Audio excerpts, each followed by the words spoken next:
श्रीमान् वेङ्कटनाथार्यः कवितार्किककेसरी वेदान्ताचार्यवर्यो मे सन्निधत्तां सदा हृदि। पद्मापते स्थितिपदेन विपच्यमानं पश्यन्त्विह प्रपदनप्रवणामहान्तः मद्वाक्यसंवलितमप्यजहत्स्वभावं मान्यं यतीश्वरमहानससम्प्रदायं दीपस्त्वमेव जगतां दयिता रुचिस्ते दीर्घं तमः प्रतिनिवर्त्यमिदं युवाभ्यां स्तव्यं स्तव प्रियमतः शरणोक्तिवश्यं स्तोतुं भवन्तमभिलष्यति जन्तुरेषः। தீபப்பிரகாசனை ஸ்தோத்திரம் பண்ணணும் என்கிற வியாஜத்திலே சரணாகதி தத்துவங்களை தெரிவிக்கும்படியாக சரணாகதி தீபிகா என்கிற ஸ்தோத்திரம் சுவாமி தேசிகன் சாதிச்சிருக்கார். அதிலிருந்து அழகான விஷயங்களை பார்த்துருக்கோம். இப்பொழுது எம்பெருமானை பற்றிய தத்துவஞானம் பிறந்தவன் ஒருவன் ஆச்சாரிய சம்பந்தம் மூலமாக பகவானுடைய தத்துவத்தை இன்னும் நன்றாக தெரிந்து கொண்டு உபாயங்களை பற்றியும் தெரிந்து கொண்டு மேலே உபாயங்களை ஆரம்பிப்பான். அதிலே சாஸ்திரத்திலே பிரதானமாக சொல்லப்பட்டிருக்கும் உபாயம் பக்தி யோகம் என்பது, தியானம் என்பது. அதற்கு அஷ்டாங்க யோகம் என்று பெயர். அந்த 8 அங்கங்கள் என்ன, அதை பற்றியெல்லாம் நாம் ஒரு ஸ்லோகத்திலே பார்த்தோம். இன்று 22வது ஸ்லோகம் பார்க்க போகிறோம். 22, 23 இதெல்லாமும் பக்தி யோகம் பற்றிய ஸ்லோகங்கள். இப்போ 22வது ஸ்லோகம். பத்மாபிராம வதனே க்ஷணபாணிபாதம் திவ்யாயுதாபரண மால்ய விலேபனம் த்வாம் யோகேன நாத சுபமாஸ்ரயமாத்மவந்தः சாலம்பனேன பரிசிந்திய நயாந்தி திருப்திம். நாத எம்பெருமானே, உன்னை குறித்து தியான யோகம் செய்பவர்கள் அது வெறும் தியான யோகம் வெறும் கடமை என்கிற முறையிலே இல்லாமல் அதையே ஆனந்தமயமாக அதில் லயித்து செய்கிறார்கள். உன்னுடைய திவ்யமான திருமேனி, திவ்ய ஆபரணங்கள், திவ்ய பூஷணங்கள், மாலைகள், விலேபனங்கள் எல்லாவற்றையும் கூட இருக்கக்கூடிய திவ்யமான திருமேனியை குறித்து அவர் யோகத்தினாலே சிந்தனை பண்ணி நையாந்தி திருப்தியே கிடையாதவர்களுக்கு, அதாவது அந்த தியானத்தை தொடர்ந்து பண்ணுவதில் அவர்களுக்கு மேலும் மேலும் சந்தோஷந்தான், போரும் என்கிற எண்ணமே அவர்களுக்கு ஏற்படாது என்பது இந்த ஸ்லோகத்தில் அர்த்தம். அதாவது தியான யோகம் அப்படின்னா ரொம்ப ரொம்ப கஷ்டமான விஷயம் நமக்கு தெரியும். நம்ம போன ஸ்லோகத்தில் பார்த்தா மாதிரி யம நியம ஆசன பிராணாயாம பிரத்யாகார இதெல்லாம் வைத்துக்கொண்டு தியான யோகம் பண்ணுவது ரொம்ப கஷ்டம். ஆனால் தியானம் செய்பவர்கள் இருக்கா இல்லையா, அவர்களை ஆத்மவந்தகா அப்படின்னு சொல்கிறார் இந்த ஸ்லோகத்தில்.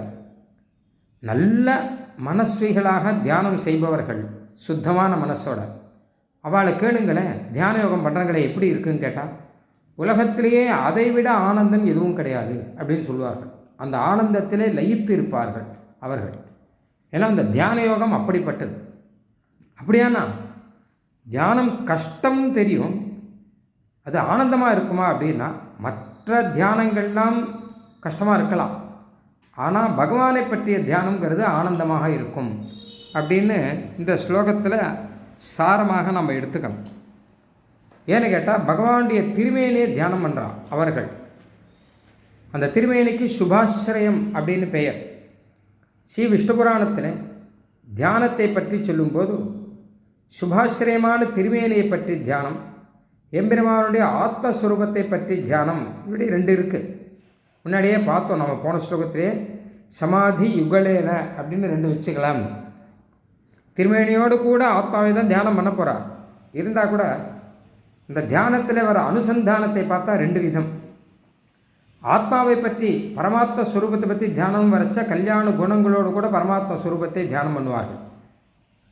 ஆனால் திருமேனியை பற்றி தியானம் வரைச்சா ஆச்சரியமான திருமேனி, சௌந்தரியவத்தான ஒரு திருமேனி, அதில் ஆபரணங்கள், அதாவது ஆயுதங்கள் எல்லாத்தோடையும் தியானம் பண்ணுவார்கள்.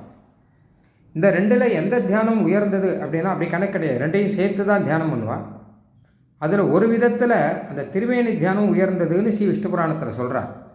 ஏன்னு கேட்டான்னா அந்த திருமேனிக்கு சுபாஸ்ரயம் அப்படின்னு பெயர். அதாவது அது ஆசிரியம். ஆசிரியம்னா பிடி கொடுப்பதுன்னு அர்த்தம். மனசில் நம்ம பிடிச்சு தியானம் பண்ண முடியும். ஆத்மஸ்வரூபத்தை நம்ம மனசில் பிடிச்சு தியானம் பண்ண முடியாது. ஆத்மஸ்வரூபம் எப்படி இருக்கும் அப்படின்லாம் நம்ம கண்ணால் பார்த்தது இல்லையே, கண்ணால் பார்க்க முடியாதே.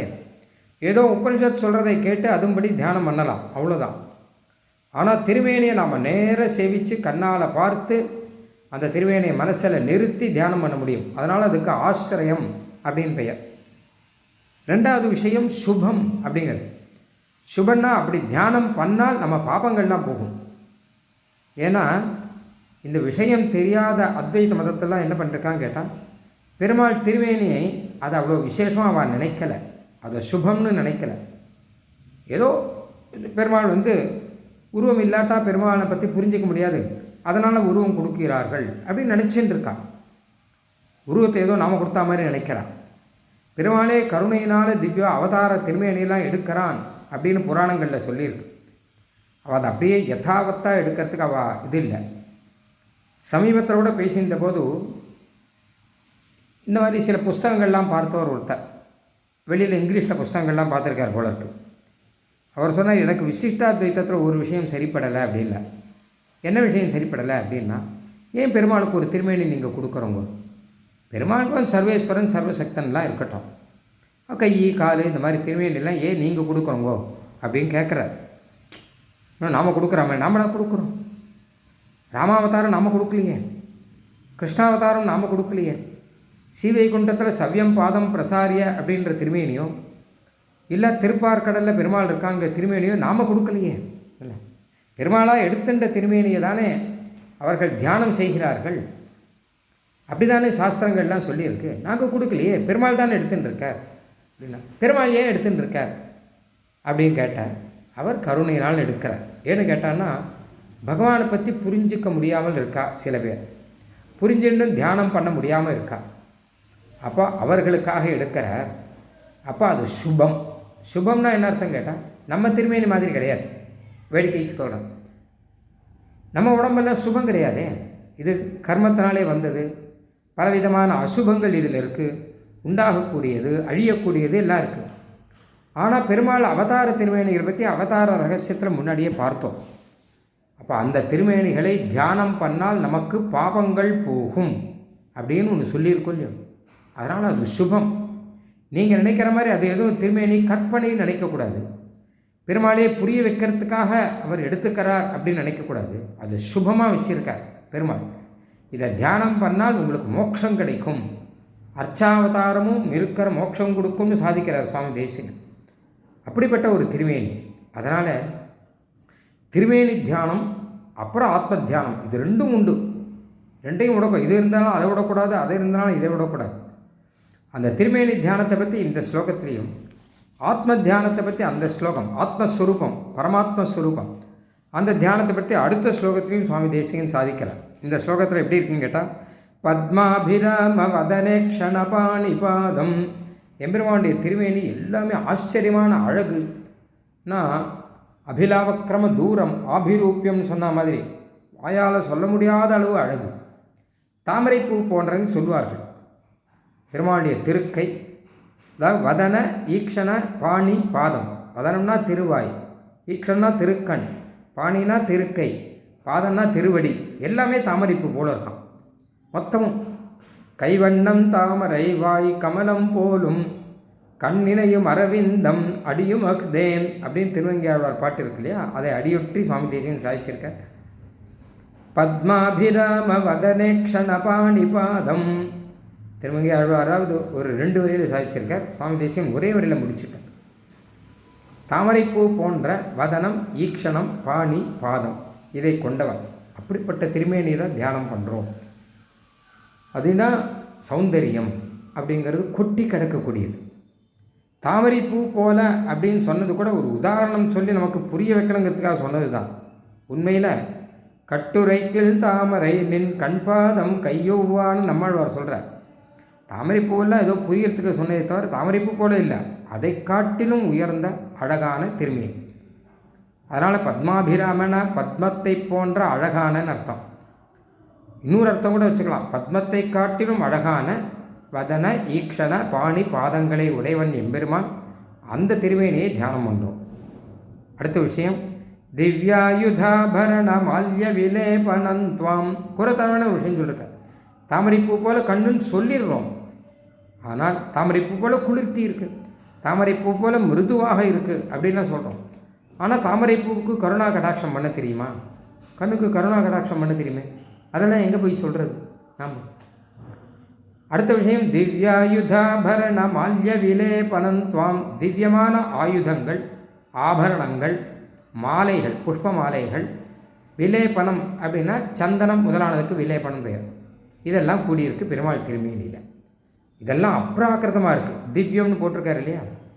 பிராகிருதமாக ஏதோ மாலையெல்லாம் வச்சுருக்கார், புஷ்பம் ஆயுதம் வச்சுருக்கார். எல்லாத்தையுமே ஒரு ஆயுதம் கையில் வச்சுருப்பார். இந்திரன் கையில் வஜ்ராயுதம் வச்சுருக்கார் அப்படின்னு இருக்கு. ஒருத்தர் கையில் சூலாயுதம் வச்சுருக்கார் அப்படிலாம் வரும். அந்த மாதிரி கிடையாது. ஏன்னா இந்திரன் கையில் இருக்கிற வஜ்ராயுதம் இருக்கும் இல்லையோ, அது ததீச்சி அப்படின்னு ஒரு முனிவருடைய எலும்புலேருந்து எடுத்ததுன்னு வரும். இந்த விஷயம் புராணங்கள்லாம் இருக்குது. பெருமாள் கையில் இருக்கிற ஆயுதங்கள்லாம் அப்படி நினைக்கக்கூடாது. அதனால தான் சுவாமி தேசிகன் அததீச்சஸ்தி சம்பவா அப்படிங்கிற வஜ்ராயுதத்தை பற்றி சொல்லிச்சு. இது ததீச்சி முனிவருடைய உடம்புலேருந்து வந்தது கிடையாது, அவர் முதுகெலும்பை வளைச்சி எடுத்தது கிடையாது. இது அப்ராகிருதமான ஒரு ஆயுதம். அந்த மாதிரி தான் பெருமாளுக்கு வில்லோ. சுவாமி ஸ்ரீபாஷ்யகார சாய்க்கில் சங்க சக்கர கதாசி சார்காத்ய சங்கேய நித்திய நிரவத்திய நிரதிசய கல்யாண திவ்யாயுதம். நித்தியமான ஆயுதங்கள், கல்யாணமான ஆயுதங்கள். ஸ்ரீராமாவதாரத்தில் அகஸ்தியர் வில்லு கொடுத்தார்னு வரும். அது அந்த அவதாரத்தில் அவர் இவர் கொடுத்து வாங்கிட்டாரே தவிர, பெருமாளுக்கு எப்போவுமே ஒரு வில்லு ஒன்று உண்டு. அது நித்தியமானது, அது திவ்யமானது, அது அப்ராகிருதமானது அப்படின்னு இருக்கு. அது மாதிரி திவ்ய ஆயுத சங்கம் சக்கரம். உதாரணமாக சங்கம் அப்படின்னா கடலில் பிறந்து கருதாது பஞ்சஜனன் உடலில் வளர்ந்து போய் ஒரு விஷயம் நாச்சியார் சாதிக்கிறார். கடலில் பிறந்ததான் பஞ்சஜனன் ஒருத்தன், அவன் உடம்புலேருந்து வந்தபடினால இதுக்கு பாஞ்சஜன்யன் பேர். பஞ்சனங்கிற அசுரனை கொன்று அவன் உடம்புலேருந்து சங்கத்தை எடுத்துட்டார் கிருஷ்ணன் இருக்குது, அதுக்காக பாஞ்சஜன்யன் பேர். ஆனால் ஸ்ரீவைகுண்டத்தில் பெருமாள் கையில் இருக்க பாஞ்சஜன்யம் இது கிடையாது. கிருஷ்ணாவதாரத்தில் இந்த பாஞ்சஜன்யம், அவதாரத்துக்கு ஏற்ற மாதிரி பாஞ்சஜன்யம் அவதாரம் எடுத்திருக்குன்னு வச்சுக்கலாம், அவ்வளோதான். மற்றபடி அப்ராகிருதமான திவ்யமான ஆயுதங்கள், ஆபரணங்கள். ஆபரண அப்படின்னா கிரீட மகட சூடாவதம் சமகர குண்டல கிரைவேகஹார கேயூரன். சிவாஷ்யகாரர் சொல்கிற மாதிரி எத்தனை ஆபரணங்கள் எல்லாம் நித்திய நிரவத்திய நிறுத்திசைய ஔஜ்வல்ய சௌந்தரிய சௌகந்த எல்லாத்தோடையும் இருக்குது. பெருமாளுடைய திருமேனி அப்படி இருக்கான். நித்திய நிரவத்திய நிறுத்திசைய ஔஜ்வல்ய சௌந்தரிய சௌகந்திய சௌகுமாரிய லாவண்ய யௌவனாத்யனந்த குண நிதி திவ்ய ரூபா அப்படின்னு திருமேனிக்கு சொல்கிறார்.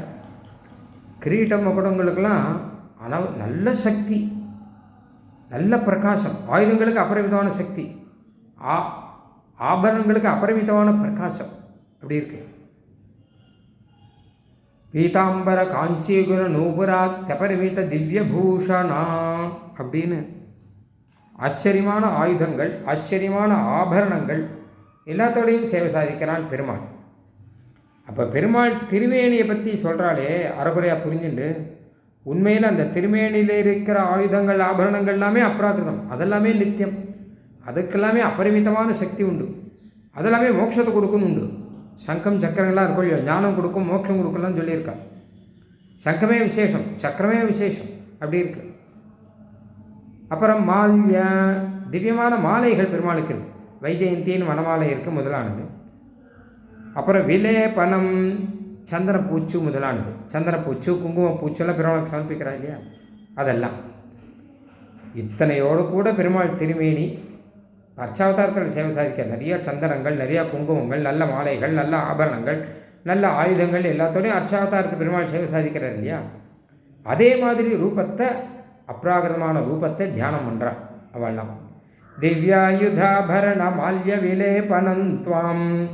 இதில் எல்லாமே திவ்யம், எல்லாமே அப்ராகிருதம், எல்லாமே மோட்சத்தை கொடுக்கக்கூடியது, எல்லாமே சுபம் அப்படின்னு இருக்கும்போது தியானத்துக்கு விஷயமாகுது. எல்லாம் யோகிகள் தியானம் பண்ணுறதுக்கு ஏற்ற மாதிரி ஆறுதே தவிர இது ஏதோ ஒரு காட்சி பொருள் அப்படின்றத நினைச்சிடக்கூடாது அப்படிங்கிற.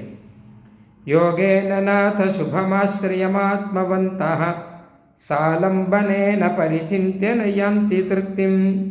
சாலம்பனேன யோகேன, ஒரு ஆலம்பனம், ஒரு பிடிப்பு கிடைச்சிருக்கலையே யோகத்துக்கு, அந்த பிடிப்போடு கூட பெருமாள் திருமேனியோடு கூட அந்த யோகம் பண்ணுறான் அவன். சுபம் ஆசிரியம், சுபமாகவும் ஆசிரியமாயும் இருக்கக்கூடிய அந்த திருமேனி, அந்த திருமேனியை பரிசிந்திய தியானம் பண்ணி ஆத்மவந்தகா, மகாத்மாக்களாக இருக்கக்கூடியவர்கள், நல்ல ஆத்மவந்தகனா நல்ல மனசு கொண்டவர்கள் அர்த்தம். அதாவது தியானத்தில் முக்கியம் நல்ல மனசு, சுத்தமான மனசு வேணும். அது இல்லாட்ட இது நிற்காது. அதனால் நல்ல மனசோட சுத்தமான திருப்தியும். ஆனால் தியானம் பண்ண பண்ண அவளுக்கு மேலும் மேலும் பிடிக்கும். இதுவரை பண்ண வேண்டியிருக்கே, எத்தனை நாள் உட்காந்து தியானம் பண்ணுறது அப்படின்லாம் தோணாதான். அதனால்தான் தியானம் பண்ணுறவாளுக்கு இந்த சரீர அவசானத்தில் மோட்சம் கிடையாது. சிலப்போ 4-5 சரீரம் எடுக்க வேண்டி வரும். ஆனால் அதுக்கு அவள் பயப்பட மாட்டான். ஏன்னா தியானம் தானே பண்ண போகிறோம். அப்போது தியானம் பண்ணுறதே பெருமாளை நேரம் சேவிக்கிற மாதிரி இருக்குமோ இல்லையோ. அப்போ ஸ்ரீவைகுண்டத்தில் என்ன அனுபவம் கிடைக்குமோ அந்த அனுபவம் இங்கே கிடைக்குமோ அவளுக்கு. அது உபநிஷத் சொல்கிறது. அத்திர பிரம்ம சமஸ்னுதே, தியானம் பண்ணுறவாளை பற்றி உபநிஷத் சொல்கிறது. தியானம் பண்ணுறவாள் இங்கேயே வைகுண்ட லோக அனுபவத்தை பெறுகிறார்கள். சரணாகதி பண்ணுறவாளுக்கெல்லாம் இங்கே பகவத் அனுபவங்கிறது ரொம்ப குறவு. ஸ்ரீவைகுண்டத்தில் போய் தான் கிடைக்கும். இங்கே ஏதோ பெயருக்கு கிடைச்ச மாதிரி இருக்கும். ஆனால் தியானம் பண்ணுறவாளுக்கு அப்படி கிடையாது. சுவாமி தேசிகன் சொல்கிறார் இல்லையா, பஜன சுகம் ஏகஸ்ய விபுலம். இந்த பக்தியோகம் பண்ணுறவாளுக்கு இருக்கிற சுகங்கிறது ரொம்ப அதிகம் அப்படிங்கிறார். நின் புகழில் வைகுந்தம் சிந்தையினும் மற்றினிதோ நீ அவருக்கு வைகுந்தம் எந்தொருளும் வான் அப்படின்னு நம்மாழ்வார் கேட்குற பெருமாள் கிட்டே. எம்பெருமானே, உன்னை தியானம் பண்ணிகிட்டே இருக்கும்போது பரம ஆனந்தமாக இருக்கே, உன் திருமையனை அப்படியே மனசில் நினச்சின்னு இருக்கும்போது பரம ஆனந்தமாக இருக்கே, ஸ்ரீவைகுண்டம் அப்படி தான் இருக்குமான்னு கேட்குறார். இந்த மாதிரி ஆனந்தமாக இருக்குமா அதுவும் அப்படின்னு கேட்குறார். அப்படி கேட்கும்படி ஸ்ரீவைகுண்டத்தை காட்டிலும் விசேஷமாக இருக்கும்படியாக இந்த தியான யோகம் அப்படிங்கிறது அமையும். பெருமாளை நேரம் பார்க்கலாம், பரம ஆனந்தமாக இருக்கும். பசி தெரியாது, தூக்கம் தெரியாது, தாகம் கிடையாது, ஒன்றும் கிடையாது. பகவத் அனுபவத்திலே அப்படியே மூழ்கி ஆச்சரியமாக தியானம் பண்ணி கொண்டு இருக்கலாம். அப்படி நம்மாழ்வார் தியானத்தில் ஈடுபட்டவர் இல்லையா, அதனால் அவரை சொல்கிறார். அவர் சீமன் நாதமணிகள் தியானத்தில் ஈடுபட்டவர் இல்லையா, மாதிரி அவளுக்கு தான் தெரியும் அந்த ரசங்கிறது. நம்ம சொல்லி கேட்கலாம், ஓ ஆனந்தமாக இருக்கும் அப்படின்னு சொல்லி நம்ம கேட்கலாம். ஆனால் நம்ம புரிஞ்சிக்க வேண்டியது என்ன கேட்டால், ஏன் ஆனந்தமாக இருக்கும்னா அந்த விஷயம் அப்படி. பெருமாளுடைய திருமேனி அப்படிப்பட்ட ஆனந்தத்தை கொடுக்கக்கூடிய சுபமான ஒரு ஆச்சரியமான ஒரு திருமேனி. இந்த சுபாசயத்தை பற்றி சொல்லும்போது விஷ்ணு புராணத்தில் எம்பெருமானுடைய ஆத்மஸ்வரூபம் இருக்கும் இல்லையோ, அது சுபமாக இருக்கும். தியானம் பண்ணால் நல்லாயிருக்கும். ஆனால் ஆச்சரியம் கிடையாது, ஏன்னா பிடிக்க முடியாது, மனசில் தங்காது. அப்புறம் இந்த லோகத்தில் இருக்கக்கூடிய மற்ற தேவர்கள் இருக்கா இல்லையோ, அவளுடைய சரீரத்தை எடுத்து பார்த்தா அது ஆச்சரியம், தியானம் பண்ண முடியும். ஆனால் சுபம் கிடையாது. ஏன்னா பாபத்தை போக்கி மோட்சத்தை கொடுக்காது. சுபன்னா கல்யாணம்னு அர்த்தம், மோட்சத்தை கொடுக்கணும். பெருமாளுடைய திருமேனி மட்டும்தான் சுபாஸ்திரியம். பெருமாளுடைய ஆத்மஸ்வரூபத்துக்கு கூட அந்த சுபாஸ்திரியம் அப்படிங்கிற ஒரு பெருமை கிடையாது. சுபமாயும், ஏன்னா சுருக்கமாக சொன்னால் பெருமாளுடைய ஆத்மஸ்வரூபம் சுபம், ஆனால் அது ஆசிரியம் கிடையாது. மற்ற தேவர்களுடைய திருமேனியெல்லாம் ஆசிரியம், ஆனால் சுபம் கிடையாது. சுபாஸ்திரியம்னு சொல்கிறது பெருமாளுடைய திருமேனி ஒட்டும்தான் அப்படின்னு ஸ்ரீ விஷ்ணு புராணத்தில் சாதிக்கிறார். அப்படிப்பட்ட ஒரு திவ்யமான திருமேனியை தியானம் பண்ணிண்டு அத்திர பிரம்ம சமஸ்னுதே அப்படின்னு இங்கேயே வைகுந்தவாசியான எம்பெருமானுடைய திருமேனியை இங்கேயே தியானம் பண்ணி நேராக பார்க்குற மாதிரி இருக்கும். அப்படின்னா அப்போ இவளுக்கு வைகுந்தம் இருக்கு. அதனால தான் அவள் சொல்கிறான், எத்தனை ஜென்மன்னா நீ 7 ஜென்மம் எத்தனை ஜென்மம் இருந்தாலும் இருக்கட்டும், உன்னுடைய திருமேனி அப்படியே தியானம் பண்ணிட்டு அங்கே இருந்துன்னே இருந்தோன்னா என்ன குறை எங்களுக்கு அப்படின்னு அப்படியே இருக்கலாம் அவள். 2வது விஷயம், நான் யாந்தி திருப்தியும், போர் அடிக்காதா ஒரே விஷயத்தை தியானம் பண்ணா கேட்டான். அவன் எம்பெருமான் 6ஆம் அமுதனாக இருக்கிறபடினாலே, எப்பவும் ஆனந்தத்தையே தருபவன் அப்படிங்கிறபடினாலே, சம்சாரத்தில் துக்கம் இருக்கிறபடினாலே, அது ஆனந்தத்தில், அந்த ஆனந்தத்தில் திளைத்தவர்களுக்கு எத்தனை நாளானாலும் அப்படியே ஆனந்த அனுபவத்தில் மூழ்கியிருப்பார்கள். பத்மாபிராம வதனே க்ஷணபாணிபாதம் திவ்யாயுதாபரணமால்ய விலேபனம் த்வாம் யோகேன நாத சுபமாஸ்ரயமாத்மவந்தः சாலம்பலேன பரிசிந்திய நயாந்தி திருப்திம். வாசுதேவம் ஜெகநாதம் நாராயணம் அஜம் ஹரிம் சதுர்பாகும் உதாராங்கம் சங்கசக்கரகதாதரம் கிரீடகேயூரதரம் பத்மபத்ரநிபேக்ஷணம் சீவத்சவக்ஷசம் விஷ்ணும் பூர்ணச்சந்திரநிபாரணம் சுத்தஸ்பட்டிக சங்காசம் இப்படிலாம் ஆரம்பித்து நிறைய பல புராணங்களில் மகர்ஷிகள்லாம் தியானம் பண்ணதையெல்லாம் சொல்கிறா. அதனால் அது விசேஷமான தியானம், சுபமாக இருக்கக்கூடியது என்பது அர்த்தம். இதற்கு இந்த தியான யோகத்தில் திளைக்கிறார்கள் மகான்கள், யோகிகள். அடுத்த ஸ்லோகம். மானாதிலங்கி சுகபோதமஹம்புராசௌ மக்னாஸ்திரிசீமரஹிதே பவதஸ்வரூபே தாபத்ரயேண விகதிம் ந பஜந்தி சந்தः சம்சாரகர்மஜனிதேன சமாதிமந்தः. ஆத்மஸ்வரூப தியானம். ஏன்னா பல கல்யாண குணங்களோடு கூட சர்வஜன், சர்வசக்தன், ஜெகத்காரணன் இப்படிலாம் பகவானுடைய ஆத்மஸ்வரூபத்தை தியானம் பண்ணுறத உபனிஷத் சொல்லியிருக்கு. அது பார்த்தான்னா எம்பெருமானுடைய ஆத்மஸ்வரூபம் எப்படி இருக்குன்னா, அளவில்லாத ஞானஸ்வரூபம், அளவில்லாத ஆனந்த ஸ்வரூபம், அளவற்ற ஞானமும் ஆனந்தமும் கொண்டவன், அனந்தனாக விபுவாக எல்லா இடத்திலையும் இருப்பவன், நித்தியமாக இருப்பவன், எல்லா வஸ்துக்குள்ளும் அந்தர்யாமியாக இருப்பவன், இப்படிலாம் சொல்கிறது. சுருக்கமாக வேதத்தில் சொல்லணும்னா சத்தியம் ஞானம் அனந்தம் பிரம்ம, சத்தியஸ்வரூபமாக, ஞானஸ்வரூபமாக, அனந்தஸ்வரூபமாக, ஆனந்தோ பிரம்மன்னு சொல்கிற மாதிரி ஆனந்தஸ்வரூபமாக இப்படியெல்லாம் இருக்கான். அதனால் பெருமான் அப்படின்னா அவர் ஞானஸ்வரூபமாக இருக்கார், எல்லா இடத்துலையும் இருக்கார், எல்லா காலத்திலையும் இருக்கார்னு வச்சுன்னு தியானம் பண்ணுறான். அதை தவிர கல்யாண குணங்கள்லாம் வச்சு தியானம் பண்ணுறான். அப்போ அவர்கள் அந்த தியானத்தினாலே அவர்கள் சம்சார தாபத்தை போக்கடிக்கிறார்கள்.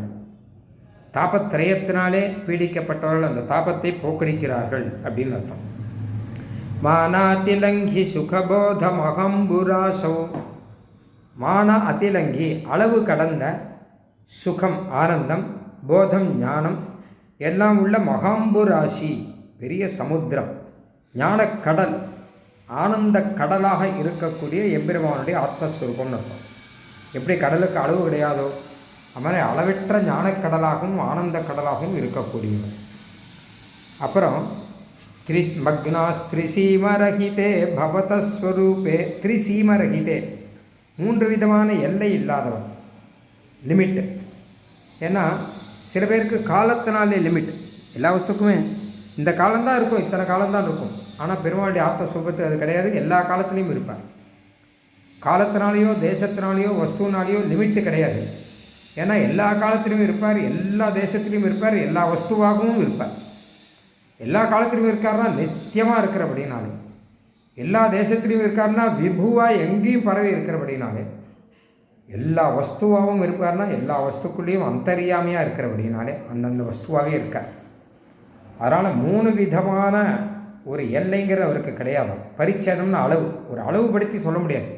காலத்தினால் அளவுபடுத்தியோ, தேசத்தினால் அளவுபடுத்தியோ, வஸ்துனால் அளவுபடுத்தியோ சொல்ல முடியாது. ஏன்னு கேட்டால் அவனே நமக்கே தெரியுமே, இந்த காலத்தில் இருக்கோம், இந்த காலத்தில் இல்லை, இந்த தேசத்தில் இருக்கோம், இந்த தேசத்தில் இல்லை. நாம் இப்போ மனுஷனாக இருக்கோம், மிருகமாக இல்லை, பக்ஷியாக இல்லை, அப்படி தானே இருக்குது. ஆனால் பெருமாள் அப்படி கிடையாது. இந்த காலத்திலையும் இருக்கார், எல்லா காலத்திலையும் இருக்கார். இந்த தேசத்திலையும் இருக்கார், எல்லா தேசத்திலையும் இருக்கார். இந்த மனுஷனாகவும் இருக்கார், அந்த பக்ஷியாகவும் இருக்கார். ஏன்னா எல்லாருக்குள்ளேயும் அந்தரியாமையாக இருக்கார். இதுதான் ஆத்மஸ்வரூபத்தினுடைய ஆரம்பம். அப்படிப்பட்ட பவதக ஸ்வரூபே, உன்னுடைய ஸ்வரூபத்தில், ஆத்மஸ்வரூபத்திலே மக்னாக ஆழ்ந்து போய் தியானம் செய்பவர்கள். மானாதிலங்கி சுகபோதமஹம்புராசௌ மக்னாஸ்திரிசீமரஹிதே பவதஸ்வரூபே. அவர்களுக்கு என்ன கேட்டால், தாபத்ரயேண விஹதிம் ந பஜந்தி சந்தः சம்சாரகர்மஜனிதேன சமாதிமந்தः. சம்சாரத்தினாலே வந்த தாபத்ரயம் அவர்களை பீடிக்காது. சம்சாரங்கிறது கர்மம், அதாவது சம்மர், ரொம்ப மோசமான அதிக உக்கிரமான கோடைக்காலம். அதில் மனுஷனுக்கு எவ்வளோ தாபம் இருக்கும். காற்று இருக்காது, வெயில் அதிகமாக இருக்கும், தீர்த்தம் சட்னு கிடைக்காது, எவ்வளோ தாபம் இருக்கும். அந்த தாபத்திரேன்னு வச்சுக்கோங்களேன். வெயில்னாலே வர தாபம், தீர்த்தம் இல்லாமையினாலே வர தாபம், காற்று இல்லாமனாலே வர, காற்று வந்து உஷ்ணமாக இருக்கும், அதனால் வரக்கூடிய தாபம்னா வச்சுக்கோங்க, உதாரணத்துக்கு சொல்கிறேன். அது மொத்தமும் போகணும்னா ஒரு நல்ல குளத்தில் போனால் ஓரளவு போகும் இல்லையா? அந்த மாதிரி இந்த சம்சாரத்தில் தாபத்திரையும் இருக்கான். ஆத்தியாத்மிகம், ஆதி பௌத்திகம், ஆதி தெய்வீகம்னு சொல்கிறா சாஸ்திரங்கள்ல. ஆத்தியாத்மிகம்னா நம்ம சரீரத்தினாலே நமக்கு வந்த தாபங்கள், பசி, தூக்கம், தாகம், இதெல்லாம். ஆதி பௌத்திகம் அப்படின்னா உயிரினங்கள்னாலே நம்ம சுற்றி சிங்கங்கள், அப்புறம் கொசுலேருந்து ஆரம்பித்து, கொசு எறும்புலேருந்து ஆரம்பித்து எலி, சிங்கம், இந்த மாதிரி இருக்கக்கூடியது. ஆதி தெய்வீகம்னா பெருமாளாக நமக்கு கொடுக்குற கஷ்டம்தான் இந்த வெயில் கஷ்டம், மழை, குளிர், இதெல்லாம் சம்சாரத்தில் இருக்குது. இது மொத்தமும் போயிடும் தியானம் பண்ணால். சம்சார கர்ம ஜனிதேன தாபத்ரயேன, சம்சாரங்கிற கோடையினாலே வந்த இந்த 3 தாபம் இருக்குது இல்லையா? இந்த 3 தாபத்தினாலேயும் விகதிம் ந பஜந்தி சந்தாக, அதனால் ஒரு தடை கிடையாது. அதாவது இந்த தாபத்திரையெல்லாம் நமக்கு தான். தியானம் பண்ணுறவனுக்கு என்ன, மழை பெஞ்சா என்ன, குளிர் அடித்தா என்ன, வெயில் அடித்தா என்ன, தியானம் பண்ணிட்டு இருப்பான். ஏன்னா பகவான்கிட்ட ஈடுபட்டவனுக்கு வெளியில் என்ன நடக்கிறதுங்கிறது தெரியாது. அவள் அதிலேயே மூழ்கியிருப்பா இல்லையா? அப்படியே புற்று மூடி விட்டது அப்படின்னு தான் நம்ம பார்க்குறோம் கதைகள்லாம். மேலே வந்து மண் புத்து மூடி, எறும்பு புத்து வந்து அதில் பாம்பு வாசம் செய்யும், அவளுக்கு தெரியாது. ஏன்னா அவள் பகவான்கிட்ட ஈடுபட்டு இருக்காள். துருவன் வந்து தபஸ் பண்ணார். அப்போது எதிர்க்க நிறைய பேர் வரா, துருவனை பயமுறுத்தி, சிங்கம், புலி, இந்த மாதிரிலாம். ஆனால் எதுக்கும் அவர் ரசியலையே. ஏன்னா அவர் பெருமாளை குறித்து தியானம் பண்ணுறார். இதெல்லாம் எதுக்க இருக்கிறதே தெரியாது அவருக்கு. சத்தமெல்லாம் போட்டு பார்க்குறா, என்ன பண்ணாலும் அவர் எழுந்துக்கலை. சரி, துருவனுடைய அம்மா குரலில், துருவா குழந்தாய் பொறுப்பா வா, அரண்மனைக்கு வந்துரு அப்படின்னு சொல்லி பார்த்தா, அதுக்கும் எழுந்துக்கலை. அதுக்கப்புறம் தான் பெருமாள் வரார் துருவனுக்கு சேவை கொடுக்கறதுக்கு. தேவர்கள்லாம் சொல்கிறான், பெருமாள் சொல்கிறார், நீங்களாம் துருவனுடைய தபஸை கலைப்பதற்கு என்னென்னமோ பண்ணுவோங்களே, நீங்கள் வழக்கமாக ரம்பா, ஊருசி, மேனக்காய் வெள்ளம் அனுப்புகிற வழக்கமாச்சு, அனுப்பினாங்களாம் கேட்டான். தேவர்கள்லாம் சொன்னால் 5 வயசு பையன் தபஸ் பண்ணிட்டு இருக்கான், ரம்பையாவது ஊர்வசியாவது அப்படின்னா. நாங்கள் வேறு ஏதோ பண்ணி பார்த்தோம், அந்த குழந்தைக்காக அம்மா குரலை கூட்டு பார்த்தோம், ராட்சசம் கத்துற மாதிரி கத்தி பார்த்தோம், சிம்மம் உருமுறா மாதிரி உரிமை பார்த்தோம், ஒன்றுத்துக்கும் எழுந்துக்கிறது. அவன் உம்மக்கிட்ட ஈடுபட்டு இருக்கான்னா அதுதான் விஷயம். தாபத்ரயே நவிகதிம் ந பஜந்தி சந்தாகம், தாபத்ரயம் அவர்களை பாதிக்காது, பகவத் ஸ்வரூபத்தில் ஈடுபட்டு இருப்பவர். சந்தகா சத்துகள். சம்சார கர்ம ஜனிதேன சமாதிமந்தாக, சம்சார கர்ம ஜனிதேனங்கிறது தாபத்திரேன சேர்த்துக்கணும். சம்சாரங்கிற கோடையினாலே உண்டான தாபத்திரயத்தினால இவர்களுக்கு துக்கம் வராது. ஏன்னா சமாதிமந்தாக சந்தகா, சமாதின தியானம். முன்னாடி பார்த்தோம் இல்லையா, 8 அங்கத்தில் 8வது அதுதான் அங்கி. அந்த சமாதியில் இருக்கிறவர்கள், தியானத்தில் இருப்பவர்களுக்கு, அந்த மகான்களுக்கு இந்த தாபத்திரயத்தினாலே ஒரு தடை அப்படிங்கிறது அவளுக்கு வராது. அதுவும் பகவான்கிட்ட அவர்கள் சமாதி பண்ணுகிறபடியினாலே அவர்களுக்கு இந்த தாபத்திரயம் அப்படிங்கிறது அவர்களை பீடிக்காது. அதனாலே தாபத்திரயத்தை கடந்து கடைசியில் அவர்கள் மோட்சத்துக்கே போவார்கள். அடுத்த ஸ்லோகம். धी संस्कृतान् विदधताम् इह कर्मभेदान् शुद्धं जिते मनसि चिन्तयतां स्वमेकं त्वत्कर्मसक्तमनसामपि चापरेषां सूते फलान्यभिवतानि भवन् प्रसन्नः. 24வது ஸ்லோகம். அப்படி பண்ணுறவா பக்தி யோகம் பண்ணுறவா சட்டுன்னு பண்ணிட முடியாது பக்தி யோகத்தை. அதுக்கு முன்னாடி கர்மயோகம், ஞான யோகங்கள்லாம் பண்ணிட்டு தான் பக்தி யோகம் பண்ணணும். பகவத்கீதையில் ஸ்பஷ்டமாக இருக்குது. முதல்ல கர்மயோகம் ஆரம்பிப்பான். கர்மயோகத்தில் கர்ம பேதங்கள், நிறைய கர்மங்கள் சொல்லியிருக்கான். அதில் ஏதாவது கர்மத்தை எடுத்துட்டு கர்மானுஷ்டானமாக கர்மயோகம் பண்ணுகிறார்கள். அதில் முக்கியமாக ஞானம் முக்கியம். அதாவது கர்மத்தை எப்படி பண்ணுறோம் அப்படிங்கிறது முக்கியம். அப்போ தான் கர்மயோகமாகும். வெறுமை பண்ணிட்டு போகிறோங்கிறது இல்லை. நான் பகவத் பிரீத்தியர்த்தம் பண்ணுறேன் அப்படிலாம் சொல்லி பண்ணணும். ஆக அப்படிப்பட்ட ஒரு கர்மயோகம். ரெண்டாவது ஞான யோகம்னு தன்னுடைய சுத்தமான ஜீவாத்மாவை குறித்து பண்ணுற ஞான யோகம். இது ரெண்டும் பண்ணாட்டா கூட முதல்ல ஆரம்பத்தில் என்ன பண்ணுவான்னு கேட்டான்னா, பகவானுக்கு கைங்கரிய ரூபமாக கர்மம் பண்ணுறவன். அப்படி சில பேர் இப்படிலாம் இருக்கிறவாளுக்கு பகவான் கடைசியில் பலன் கொடுக்குறான். அவளை மெதுவாக அப்படியே கர்மயோகம் பண்ண வச்சு, ஞானயோகம் பண்ண வச்சு, பக்தி யோகம் பண்ண வச்சு பகவான் சந்தோஷத்தோடு சகல பலன்களையும் கொடுக்குறான்னு பகவத்கீதையில் சொல்லியிருக்கான். இந்த விஷயம் பகவானானவன்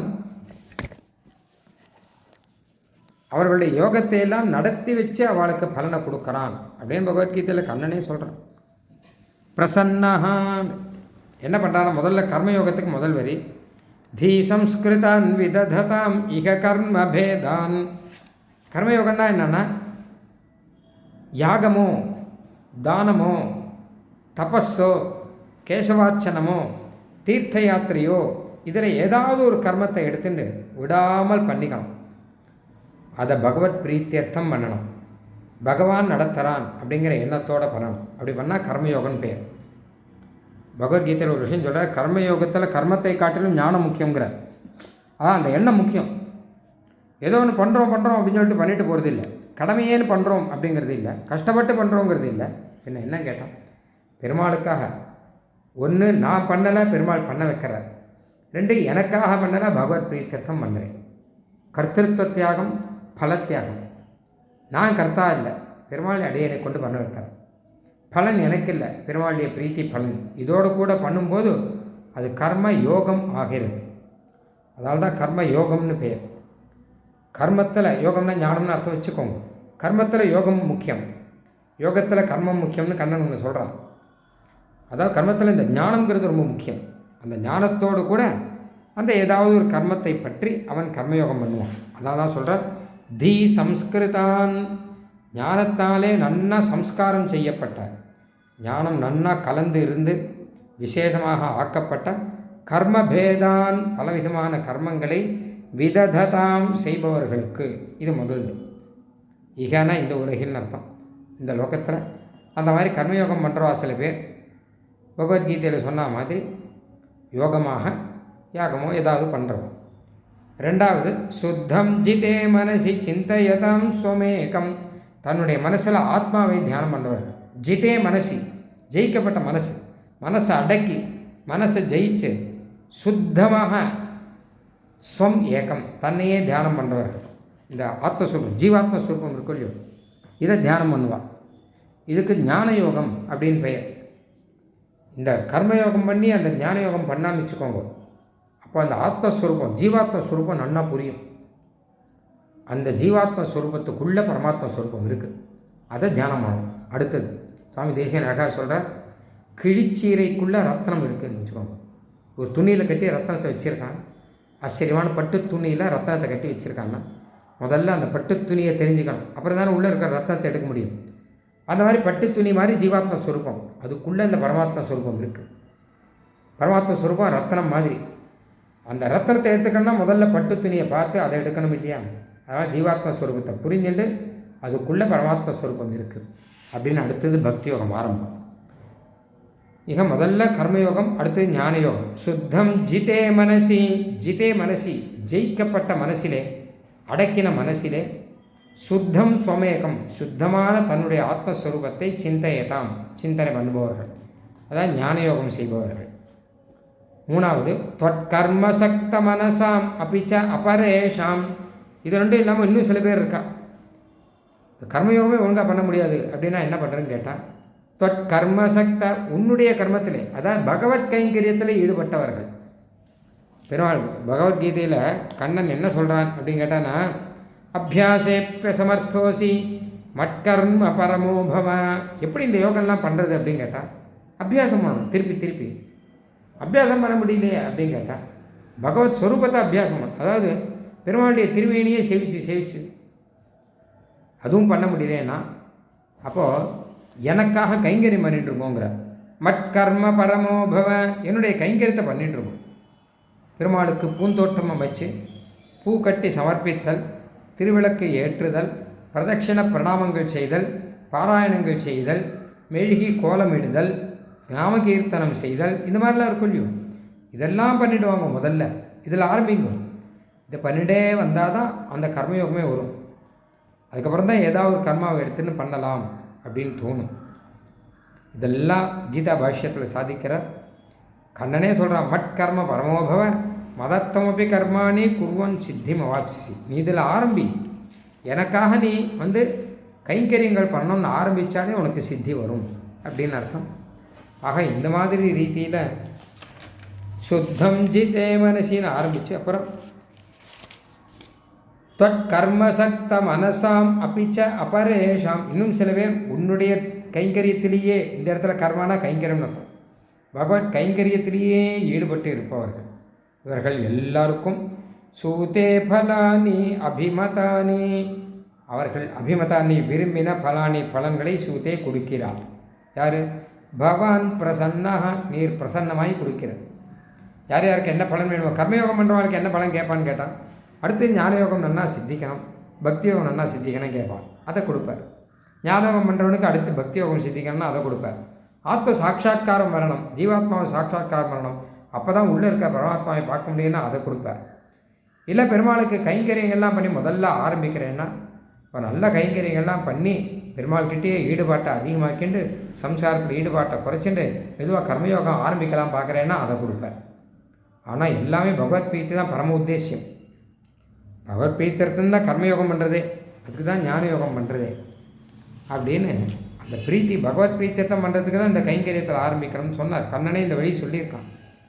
அதனால் தான் எல்லாம் அதையும் யோகிகள்லாம் கைங்கரியம் பண்ணுவாள். கடைசி சமயத்தில் அவள் கைங்கரியம் பண்ணிட்டு இருப்பாளாம். எல்லாருக்கும் அவள் என்ன பலன் விரும்புகிறாளோ அதை கொடுக்குறான். சூதே பலானி அபிமதானி பவான் பிரசன்னா.